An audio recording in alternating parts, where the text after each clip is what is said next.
Horror कहानियां थी। कौन थी वो? मैं 8 महीने की प्रेग्नेंट थी और अपनी डिलीवरी के लिए अपने मायके गई थी।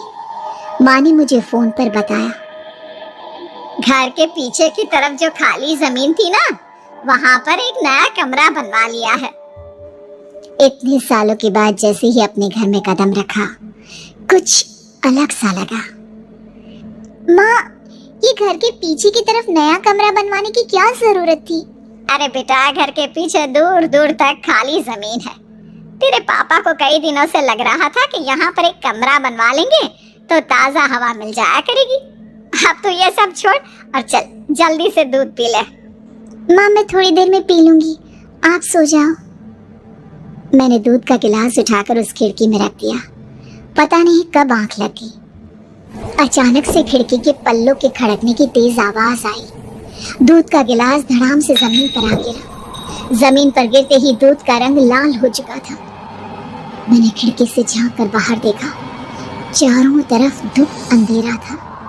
उस अंधेरे की तरफ से कुछ आवाजें आ रही थी, जैसे छोटे बच्चे आपस में खिलखिलाकर मस्ती कर रहे हो।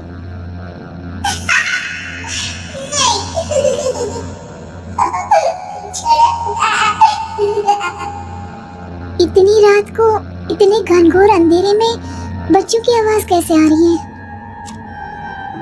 घड़ी में वक्त देखा तो ठीक 12 बजे थे। देखकर मैं सन्न रह गई। बुरी आत्मा और भूतों की कई कहानियां मैं सुन चुकी थी। वक्त भी कुछ ऐसा ही था। ऊपर से मैं प्रेग्नेंट। सुना था कि ऐसे वक्त में अक्सर बुरी आत्माएं औरतों का पीछा करती है, तो क्या मेरे पीछे भी? पसीने से तरबतर बड़ी मुश्किल से, जैसे कांपते हाथों से मैंने उस खिड़की को बंद किया। जल्दी से जल्दी उस कमरे से बाहर निकलकर माँ के पास जाने के बारे में सोचा, लेकिन जैसे ही दरवाजे की तरफ पलटी, लगा कोई साया हवा की स्पीड से दरवाजे के सामने से गुजर गया। मेरे गले में अटक कर रह गई। मैं जोर से चीख कर माँ को बुलाना चाहती थी, लेकिन वो आवाज खुद मेरे कानों तक नहीं पहुँच पा रही थी। तो माँ तक कैसे पहुँचती? खिड़की के पल्ले एक बार फिर तेज हवा के झटके से धड़ाम करके खुले और पूरी ताकत से मैं चीख पड़ी। जानती थी मेरी चीख की आवाज सुनकर कुछ ही सेकंड में माँ वहां पहुंच जाएगी, लेकिन ऐसा कुछ हुआ ही नहीं। मेरा कलेजा डर के मारे फटा जा रहा था। आखिर माँ ने मेरी आवाज क्यों नहीं सुनी? इतनी गहरी नींद में तो माँ कभी नहीं सोती। ठीक पीछे खुली हुई वो खिड़की। मुझ में इतनी ताकत नहीं बची थी कि मैं पलटकर उस तरफ देख भी सकूं। हवा का एक सनसनाता हुआ झोंका उसी वक्त मेरे कानों से आकर टकराया। लगा जैसे किसी ने दबी हुई आवाज में धीरे से मुझसे कहा, चली जाओ यहाँ से। मैंने दोनों हाथ अपने कानों पर रख लिए और एक बार फिर ताकत लगाकर जोर से चीखने की कोशिश की।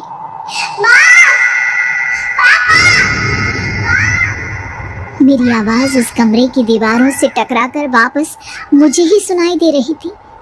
जितनी ताकत के साथ मैंने चीखने की कोशिश की थी, कुछ ही देर बाद उससे कहीं ज्यादा तेज और दर्दनाक चीख मुझे सुनाई देने लगी। ये आवाज ठीक मेरे पीछे खिड़की से आ रही थी। वो आवाज मेरे कानों में पिघलते हुए लोहे की तरह गिर रही थी।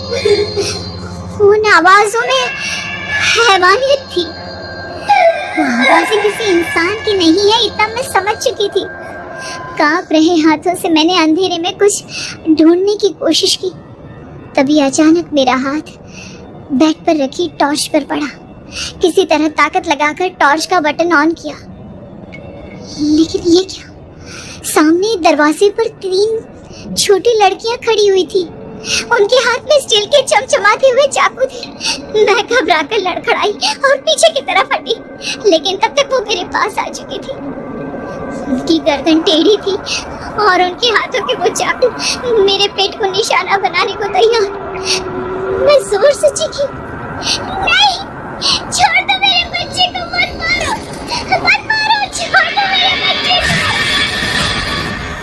सोनाली, सोनाली, क्या हुआ बेटा? तू इतनी डरी हुई क्यों है? उठ बेटा, क्या हुआ? हड़बड़ाकर मैंने अपनी आंखें खोली। देखा तो दिन निकल आया था। माँ मुझे जगा रही थी। मेरा चेहरा पूरा पसीने से लथपथ था।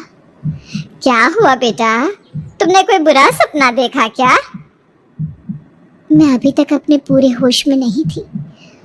वो मेरे बच्चे को मार देगी माँ। वो लड़की मेरे बच्चे को। मैंने घबराकर अपने पेट को छुआ। सब कुछ ठीक था। और वो दूध जो रात को यहाँ पर गिर गया था, उसका रंग लाल हो गया था। माँ ने हंसते हुए दूध का गिलास मुझे दिखाया। तुमने दूध पिया ही नहीं, पूरा का पूरा ऐसे ही रखा हुआ है। तुमसे कहा था ना सोनाली, सेहत के लिए लापरवाही ठीक नहीं बेटा। लेकिन मैंने तो सब कुछ अपनी खुली आंखों से देखा था। ये सपना कैसे हो सकता है?